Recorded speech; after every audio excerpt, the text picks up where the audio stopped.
आज current affair का session ना होकर के हम ऑडियो टेलिंग में पढ़ेंगे और इसमें देखेंगे हमारा चल रहा था राष्ट्रीय आंदोलन का तीसरा चरण। राष्ट्रीय आंदोलन का तीसरा चरण अब हम इसमें देख रहे हैं कि तीसरा चरण जो है गांधी पीरियड से शुरू होता है 1919 से 1947 तक। अब आप देखिए 1893 में गांधी गोरे और काले नीति के विरोध में अफ्रीका गए। वहीं पर 1894 में नटाल इंडियन कांग्रेस की स्थापना किए थे। अगर कोई पूछे कि नटाल इंडियन कांग्रेस की स्थापना कौन किया था, तो गांधी जी किए थे। कहाँ किए थे? 1894 में। आगे हम देखते हैं इंडियन ओपिनियन नामक पत्र को भी दक्षिण अफ्रीका से गांधी जी प्रकाशित करते थे। 1904 में फिनिक्स आश्रम की स्थापना गांधी जी अफ्रीका में ही किए थे। 1914 में अफ्रीकी सरकार जब सारे काले कानून को समाप्त कर दी तो गांधी जी 1915 में भारत वापस लौट आए। जब यहाँ पर आए गांधी जी तो गोपाल कृष्ण गोखले को अपना राजनीतिक गुरु मान लिए। फिर क्या हुआ? 1916 में अहमदाबाद के निकट साबरमती आश्रम की स्थापना किए थे। फिर शुरू होता है इनका चंपारण सत्याग्रह। ठीक है, चंपारण बिहार वाला राजकुमार शुक्ल। ठीक, होता क्या है 1917 में बिहार के चंपारण जिले के किसानों को अंग्रेज अपनी भूमि के 3/20 भाग, 3 कठिया जिसे कहते थे, 3 कठिया पर नील की खेती करने को बाध्य करते थे। गांधी जी चंपारण पहुंचे। अच्छा, इसके पहले आप जान लीजिए गांधी जी 4 सत्याग्रह आंदोलन किए थे। 4।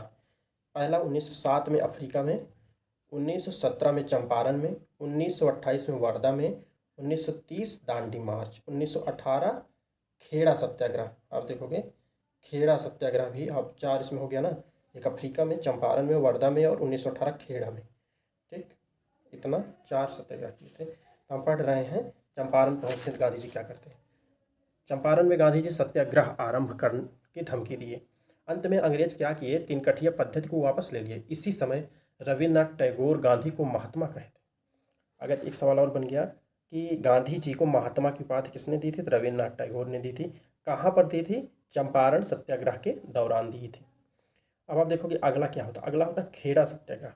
1918 में गुजरात के खेड़े जिले के किसानों की फसल नष्ट हो गई। ठीक है, किंतु अंग्रेज लगान में छूट देने को तैयार नहीं थे। किसान नारा दिए, कर नहीं, आंदोलन चलाओ। ठीक है, गांधी आंदोलन का नेतृत्व किए। अंत में अंग्रेज आदेश दिए कि उन्हीं लोगों से लगान लिया जाए जो वास्तव में दे सकते हैं। गांधी सत्याग्रह को वापस ले लिए। अहमदाबाद मजदूर आंदोलन होता है 1918 में। अहमदाबाद के कारखाना मालिक मजदूरों को 35% प्लेग बोनस देने से मना कर दिए। यहीं पर गांधी पहली बार भूख हड़ताल पर बैठे। अंत में कारखाना मालिक मजदूरों को 35% प्लेग बोनस देने को तैयार हो गए। ठीक है, अब कोई पूछे गांधी जी पहली बार भूख हड़ताल कहाँ किए थे, तो अहमदाबाद मजदूर आंदोलन के साथ 1918 में। फिर आता है अखिल भारतीय खिलाफत कमेटी का अधिवेशन होता है 1919 में। अखिल भारतीय खिलाफत कमेटी का अधिवेशन होता है 1919 में। ये सब हम आपको हाईलाइट बता रहे हैं, एकदम एग्जाम ओरिएंटेड है। यह अधिवेशन 1919 में दिल्ली में हुआ। गांधी अध्यक्ष थे। इसी समय असहयोग आंदोलन आरंभ करने का संकल्प लिए थे, क्योंकि अंग्रेज शैतान हो गए थे, कोई बात मानते नहीं थे। ठीक है, अखिल भारतीय खिलाफत कमेटी का अधिवेशन 1919 में। अब आप देखो कि अगर पूछे खिलाफत कमेटी की अध्यक्षता कौन कर रहा था, तो आप कहोगे गांधी जी कर रहे थे। फिर होता है असहयोग आंदोलन शुरू होता है। ठीक है, असहयोग आंदोलन। उस समय आप देखोगे वायसराय कौन रहता है, तो लॉर्ड जेम्स फोर्ड रहते हैं। क्या? Lord James Ford. अगर पूछे असहयोग आंदोलन के दौरान भारत का वायसराय कौन था, तो जेम्स फोर्ड थे। फिर होता है 1 अगस्त 1920 को गांधी के नेतृत्व में असहयोग आंदोलन आरंभ हुआ। इसी समय 1921 में ब्रिटेन का राजकुमार प्रिंस ऑफ वेल्स का भारत आगमन हुआ। असहयोग आंदोलन अपने चरमोत्कर्ष पर था। इसी समय गोरखपुर में एक घटना घट गई। ठीक है, गोरखपुर में एक घटना घट गई, चौरी चौरा घटना। आप देखोगे उस समय वायसराय हो जाते हैं हमारे लॉर्ड रीडिंग, आई थिंक, नहीं यही रहता है, जेम्स फोर्ड ही रहता है, सॉरी जेम्स फोर्ड ही रहता है।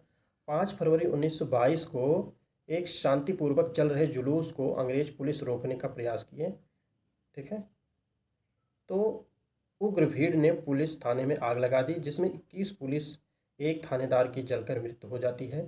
गांधी इस घटना से दुखी होकर 12 फरवरी 1922 को असहयोग आंदोलन वापस ले लिए, किंतु 10 मार्च 1922 को गांधी को बंदी बनाकर 6 वर्ष के लिए एक जेल में बंद कर दिया जाता है।